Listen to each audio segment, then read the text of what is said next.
One of the most frustrating things is realizing that the system that you thought was going to change your life is not working. You got your planner, you set your goals, you felt motivated for a few days, for a few weeks, and after some time, it almost felt like everything was falling apart. You missed a day, you missed a couple of days, and the planner that you were meant to use on a daily basis has turned to something that is just lying somewhere that you use occasionally. And the worst part is even the feeling that comes after that. You feel like, oh, you're failure, you're not disciplined, and all of those thoughts that come to your mind because of the series of activities that have just taken place.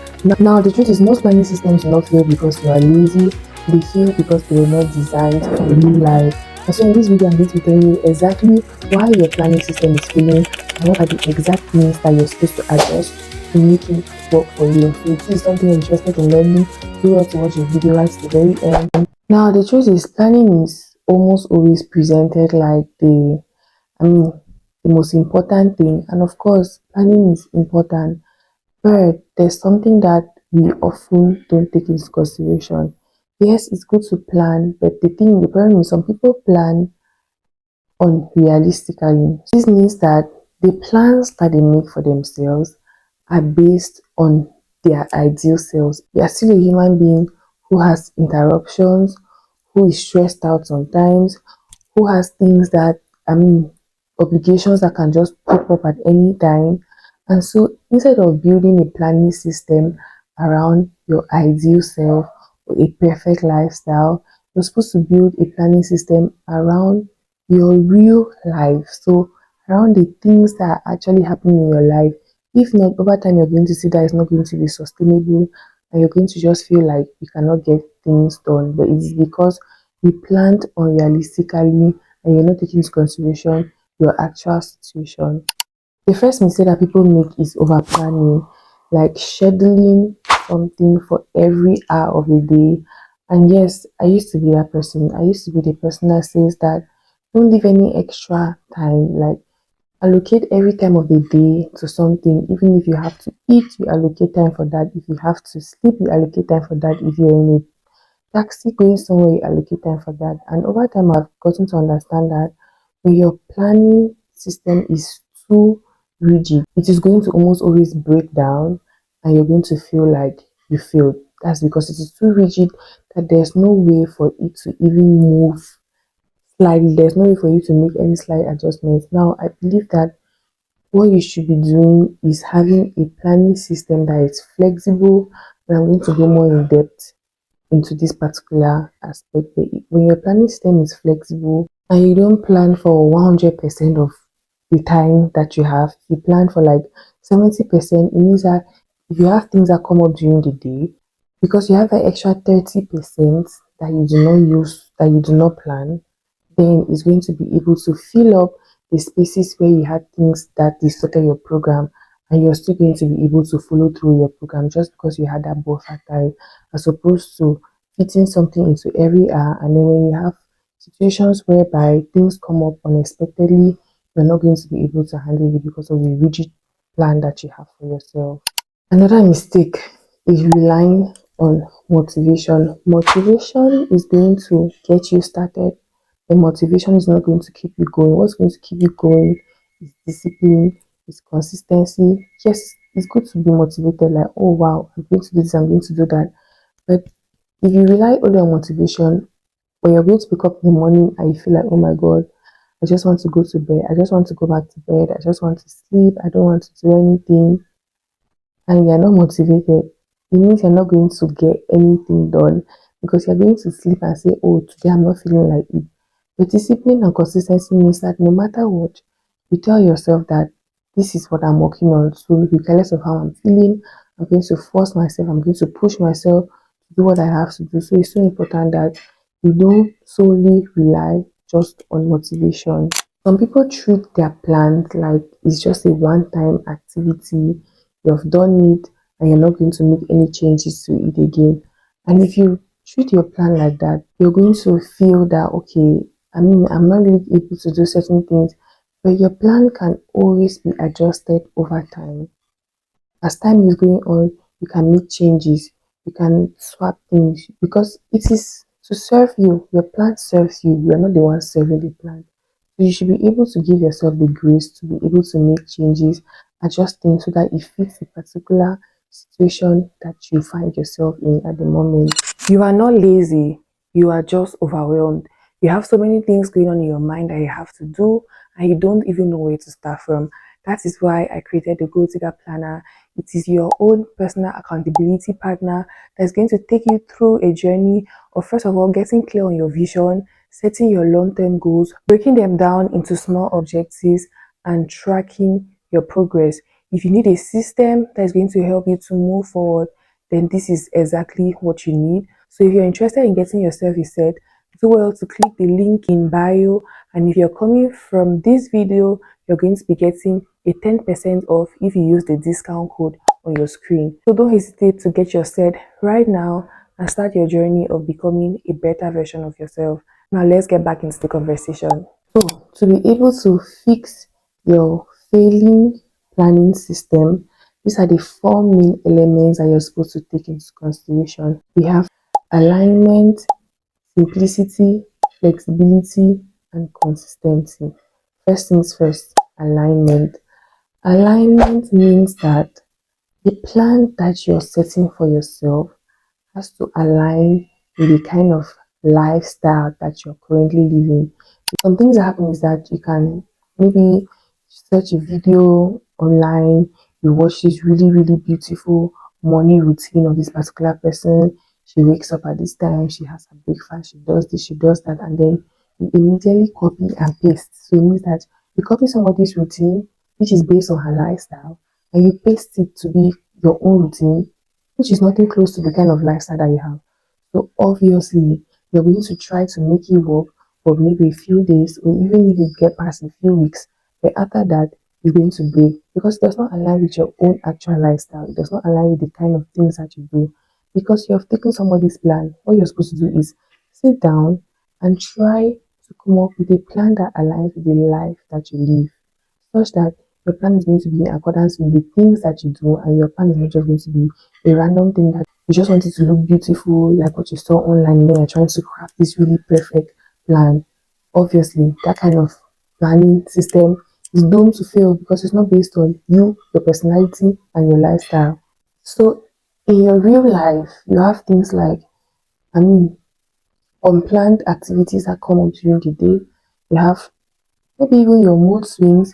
You have responsibilities that you do not actually plan for that have just come up and you need to address. So these are different things that can come up during the day, and obviously they're going to push you to make changes.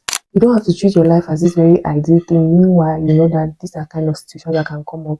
And when your plan is so rigid, like I already mentioned, and you don't give space for this kind of adjustments, then it's going to break and it's going to fail. Instead of asking yourself that what is the ideal plan that I can set for myself, what you should be asking yourself is, based on my current reality, what kind of plan should I set for myself? And it's going to be more realistic, and you're going to be able to execute it better than something that does not really align with your lifestyle. The common mistake people make here is they overestimate their capacity. So they're like, oh, I can get these 10 things done. And then they draft a plan that has so many things on the plan.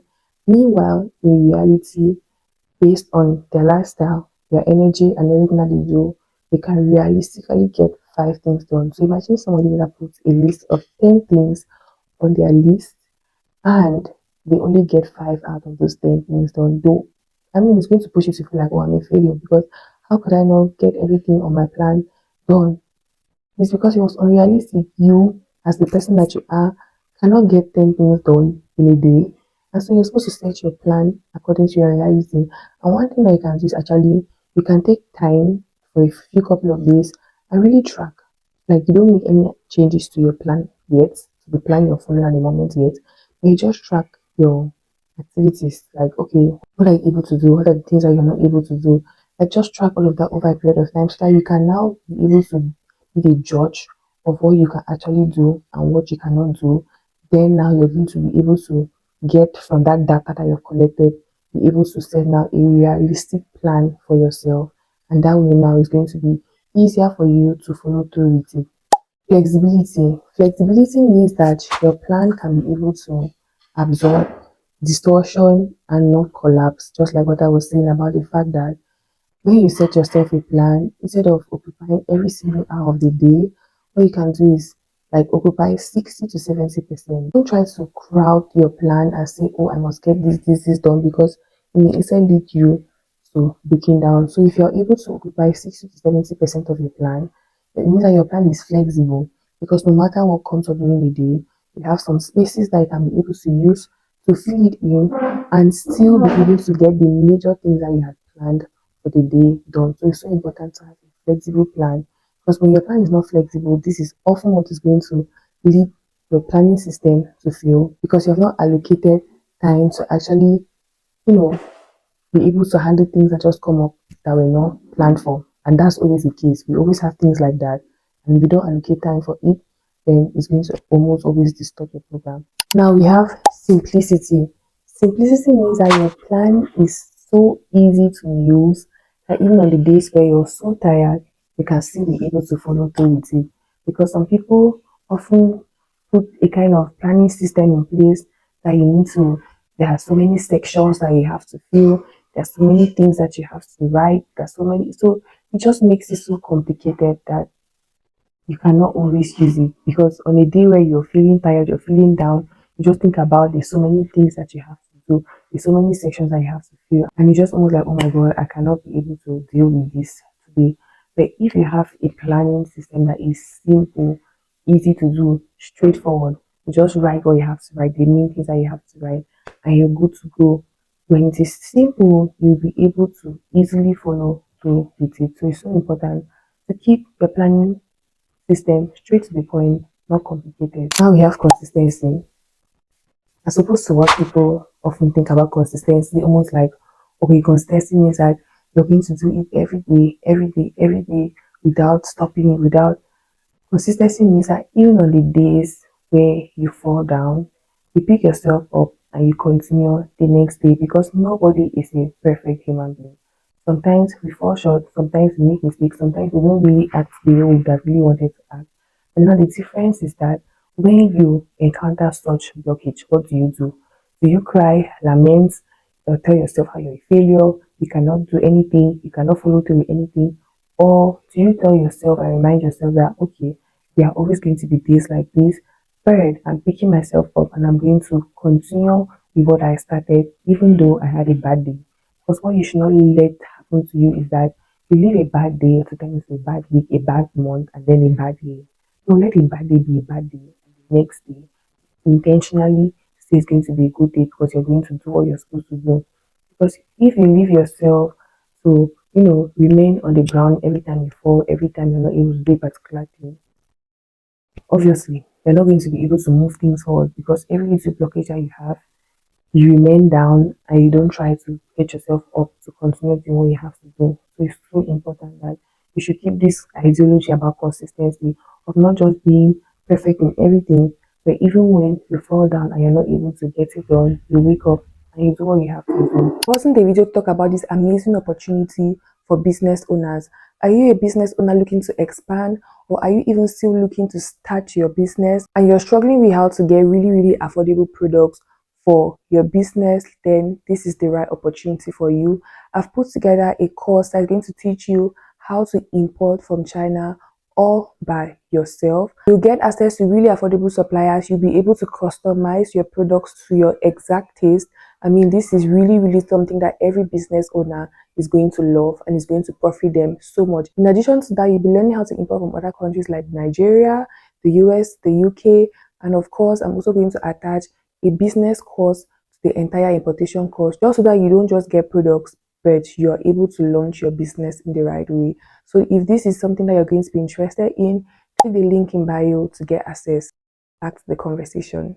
So if you're starting over or you're trying to fix your system, then what you should start by doing is, first of all, observe yourself for a few couple of days, see what you're able to do, what you're not able to do. Like, just track the things that you're really doing, so that you'll be able to have data that you can be able to make, okay, decisions from, like, okay, these are the things that I do, and this is what I'm able to do.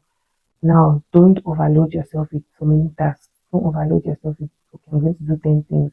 Limit it first of all. give yourself 5 things I know that okay, you're going to be dedicating your time and your energy during the day to get those particular things done.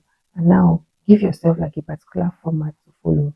Like every day, I'm going to carry out first of all my three top priorities, and then I'm going to do two other tasks that they are just things I have to get done, but they are not really things that are moving the needle that much. So you first of all give yourself three main tasks that are really things that are helping you to progress in the different goals and objectives that you have for yourself, and then two supporting tasks that okay, I'm going to also do these things in addition to the main things I have to do. And now you use this format to plan every day. So you're not overloading yourself and you're just doing the things that matter. And a very, very important thing, don't forget to do your weekly reflections at the end of each week. What worked? What did not work? What can I be able to do better for the next week to be better? When you make this analysis and you're able to see clearly the things that I mean we're good, we're not good. When you do this analysis, moving to the new week, you're going to move in with a clearer perspective about what you should adjust based on the data you've gotten from the previous week. Let's just take a case study. Let's say we have Sarah. Sarah is trying to work on being more disciplined, more consistent, and so she has her planning system that she's following. She schedules every single hour of the day, and when she starts, it's working well. After some time, she starts feeling like she's failing because she's not able to really follow through with it, and so she leaves her planner. She does not use it anymore. After some time, she comes back again, still with the same system. She does not make any change, and she still falls back into that same issue that she initially had. She's feeling like, oh my God, I'm not disciplined, I'm a failure, and all of that. But eventually, she takes a decision to fix her system, and then she makes the necessary adjustments. She gives herself the opportunity to work just on the main things. Things are going to move the needle. She's not overcharging herself with a lot of tasks that she's supposed to do during the day that may end up slowing her down and making her feel like she's not really progressed because she was not able to flow through with all of it.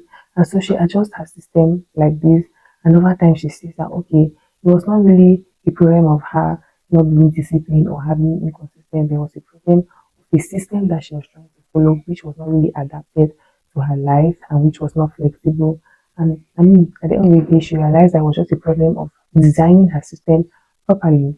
So I just want to encourage anybody out there because sometimes when your system is not working, you feel like you are the problem. But more often than not, the system is the problem and the system just needs to be adjusted to fit your actual lifestyle and make it work for you.